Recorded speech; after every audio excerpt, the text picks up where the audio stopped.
Hello friends, मैं अभी आया हुआ हूँ जनाब अता करीम साहब के घर पर। अता करीम साहब के बारे में हम थोड़ा सा बता दें कि काफ़ी सीनियर मोस्ट रंगकर्मी हैं, स्टेज के बड़े आर्टिस्ट, और आर्टिस्ट ही नहीं, साथ साथ ये एक फिल्म प्रोड्यूसर और ड्रामा के डायरेक्टर भी रह चुके हैं।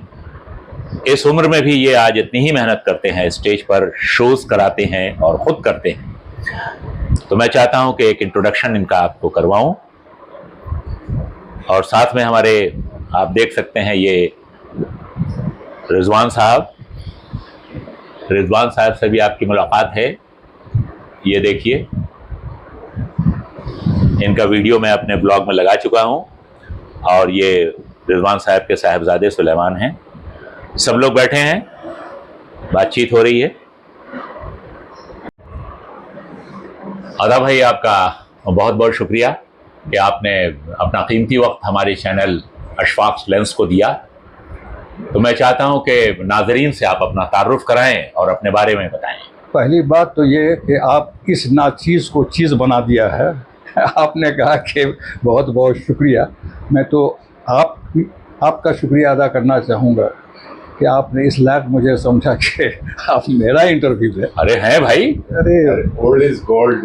Yes, old is gold always. और इसमें कोई शक नहीं है कि बहुत बड़ा नाम है आपका थिएटर की दुनिया में।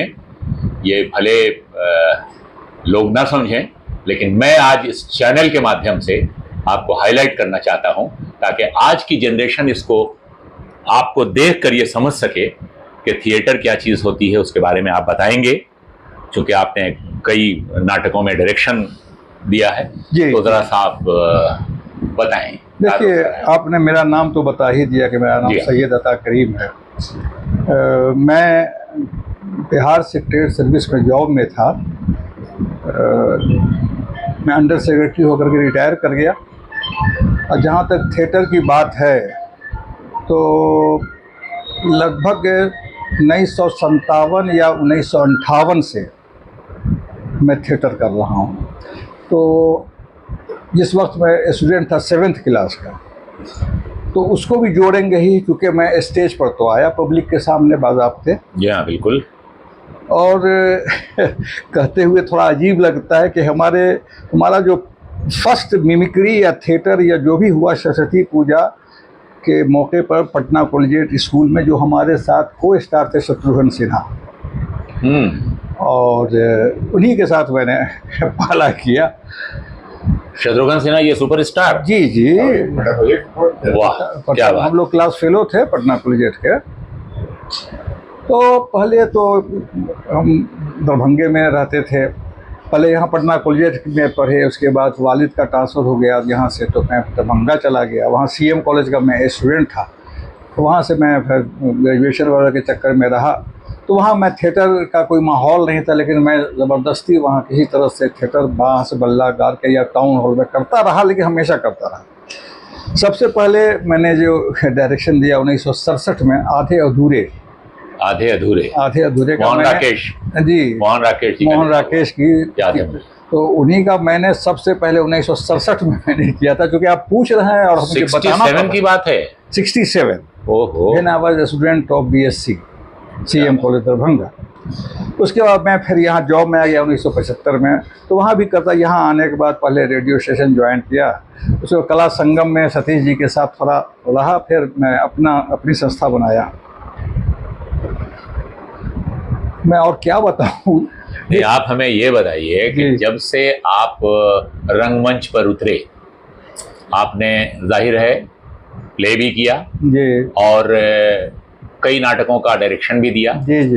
तो आप जिस ज़माने की बात बता रहे हैं, आज के वक्त में जो नए कलाकार हैं, क्या फ़र्क देख रहे हैं आप?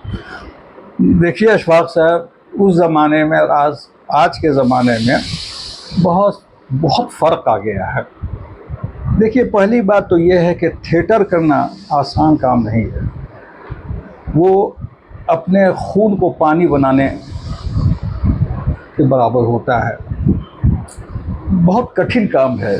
जी, हमने सुन रखा है कि जैसे कि एक बेटी की शादी बाप करता है, जी तो उस तरह से पूरा का पूरा एक प्रोडक्शन जी जी। में उस डायरेक्टर का रोल होता है। जैसे एक माँ अपने बच्चे को जन्म देती है, उस पीड़ा को सहती है, उसी तरह से कोई भी डायरेक्टर ये अगर वो किसी नाटक को करना चाहता है तो ड्यूरिंग के रिहर्सल के पीरियड में उसको इतना इन्वॉल्व हो जाना, सही मानों में अगर करता है इन्वॉल्व हो जाना पड़ता है कि उसको खाते जागते सोते उठते बैठते बस वो नाटक ही समझ में आता है। उसका यहाँ ओढ़ना बिछौना कहिए कि वो समझिए नाटक। वो वही होता है। और ये नाटक के बहुत बहुत ही ये पैशन की चीज़ है। जुनून जब तक नहीं होगा बिल्कुल। नाटक, किसी को पैसा दे दीजिए आप 1 लाख 2 लाख 5 लाख अब तुम नाटक कर दो, नहीं कर पाएगा नाटक। नाटक के लिए अब उसमें डूबना पड़ता है। नहीं, नाटक ही के लिए नहीं अता भाई, मैं कहूँगा कि किसी भी काम को करने के लिए वो जुनून या वो पागलपन जी जी वो हाँ, आना किसी को, चाहिए, बेशक। तभी आप उसमें Successful। कामयाब होते हैं। जी जी जी हाँ। बेशक। हम ये पूछना चाहेंगे अता भाई कि नाटक की बात तो हुई, उसके अलावा आपने फिल्में, सीरियल्स, टेलीफिल्म कुछ इस तरह का भी किया है? मैंने 2-3 फिल्मों को मैंने स्टार्ट किया था। टू बी वेरी फ्रैंकली तो एक फिल्म के मैंने करीब 8 गाने भी रिकॉर्ड कर लिए। अच्छा। और रिकॉर्ड भी कोई मामूली आर्टिस्टों से नहीं या गुलकार से नहीं, बाज़ाब्ते बम्बई में सुरेश वाडेकर, अनुराधा पोडवाल, अच्छा। शबीर कुमार, बड़े गायकों को लेकर। हाँ वो सब गाने भी बहुत आज भी वैसे ही हैं। तो शूटिंग भी मैंने एक फिल्म मैं तुम्हारी हूँ की शूटिंग भी मैंने 18 दिन की। और श्रद्धा वर्मा उसमें हीरोइन थी, उसमें पृथ्वी थे, ओम पुरी को भी मैंने साइन किया था। तो फिल्म रिलीज हुई? नहीं हो सकी 18 दिन शूटिंग के बाद। ये मेरी बदकिस्मती कहिए जो कहिए। दरअसल बात यह है, मैंने महसूस किया, बोलने में अजीब लगता है कि मैंने जो महसूस किया फिल्म मेकिंग तो बड़ी अच्छी थी। इसमें ऐसी बात नहीं कि सब लोग वैसे ही हैं इसमें, लेकिन मैंने जो महसूस किया इसमें थोड़ा सा बहुत कुछ इसमें, उसको क्या मैं कहूँ गलत सलत बोलना, थोड़ा वो टेबल पर बैठना, आप समझ रहे होंगे। हाँ, जाहिर है, देखिए इशारे में बात कर रहा हूँ। फिल्म मेकिंग आसान काम और नहीं है, उसमें कहिए कि साम दाम दंड भेद आड़ा तिरछा वो सब मैं करना पड़ता है, नहीं कर जो आप नहीं कर सके।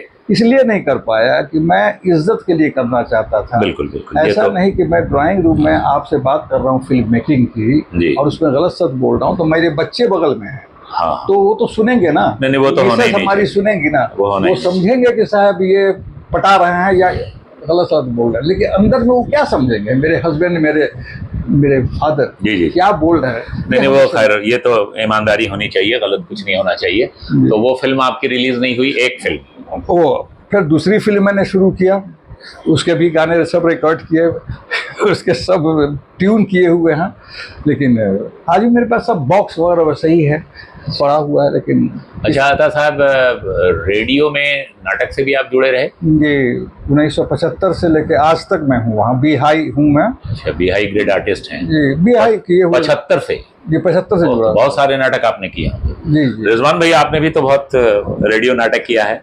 हाँ, कम से कम 200 नाटक तुम्हारा हॉल से पॉडकास्ट। 200 नाटक। आप लोग दोनों कंटेम्पररी हैं। हाँ, एक साथ काम किया आप लोगों ने। ये दरअसल इनके बड़े भाई, इनका नाम तो रिजवान साहब हुआ, इनके बड़े भाई हुए इरफान साहब जी, वो मेरे क्लास फेलो थे। अच्छा। तो बेचारे उसके बाद माजूर हो गए, दिक्कत हो गई, और वो भी बहुत अच्छे आर्टिस्ट थे रेडियो के, लेकिन धीरे धीरे वो एलूफ हो गए और ये नाटक की तरफ, फिल्म की तरफ। इन्होंने तो फिल्म भी बहुत अच्छी की है। जी हाँ, इनसे बात हुई है। अरे हमने इनको वीडियो बनाया है हमारे चैनल पर। रिलीज भी वो इन्होंने अपनी बातें बताई। बहुत ही और बहुत अच्छे आर्टिस्ट। और इत्तेफाक की बात है, इधर मैंने जो भी थिएटर किया है, नाटक किए हैं, उसमें ये बाज़ाब्ते एक बहुत ही इम्पोर्टेंट कैरेक्टर में रहते हैं। अभी जितने भी, अच्छा, मैं जो भी नाटक करता हूँ बगैर मैसेज का नहीं करता हूँ। पहली चीज़ तो ये है कि नाटक का मकसद क्या है, सिर्फ इंटरटेनमेंट नहीं है। नाटक का मकसद इंटरटेनमेंट के साथ कुछ मैसेज देना हो। मैसेज देना। और मैसेज इस तरह से दे दीजिए जैसे बच्चों को पढ़ाने के लिए, बहुत शातिर लड़का है, वो गिनती गिनना नहीं चाह रहा, तो ले जाओ बाग में, पुरानी कहावत है, तो बेटा गिनो तो ये पेड़ कैट हो रहे 1 2 3 4, और उसको एक तो बोलता है भाई भाग रहे यहाँ से, अरे ये तो सिखावत हो रहे, पढ़ावत हो रहे। उस तरह से जी जी जी। जो ये करना पड़ता है। तो कहने का मकसद ये है कि नाटक बहुत डिफिकल्ट चीज़ है। आदा भाई, मुझे याद है कि कुछ दिन पहले आपसे एक मुलाकात हुई थी। आप बता रहे थे डॉक्टर कासिम खुर्शीद का लिखी हुई एक कहानी ये हाय तौबा, उस पर आप मंचन करना चाह रहे थे। वो बेचारे कासिम खुर्शीद साहब, इत्तेफाक की बात देखिए, यहाँ अक्सर बेशतर आते थे। मैं भी वहाँ नौगढ़वा के पास उनका फ्लैट में मैं भी गया हूँ, आपके यहाँ भी गया था। जी हाँ जी हाँ। तो एक बार मैं उनके यहाँ गया तो हमको उन्होंने एक कलेक्शन दिया ड्रामा का, तमाशा। आज भी मेरे पास वो किताब है जी। और हमको उन्होंने कहा कि था भाई, आप इसमें से कोई एक नाटक आप कर दीजिए। तो मैं सारे नाटकों को पढ़ गया, 8 9 10 नाटक थे, उसमें से एक नाटक को मैंने सेलेक्ट किया, हाय तौबा। तो नाटक तो था, छोटा था, मैसेज एक था। मैं उसमें 4 या 5 मैसेज मैंने उसमें by the permission of Kasim Khurshid साहब, जी जी, और उनकी जो कहानी का रूह है, आत्मा है, सोल है, उसको बरकरार रखते हैं।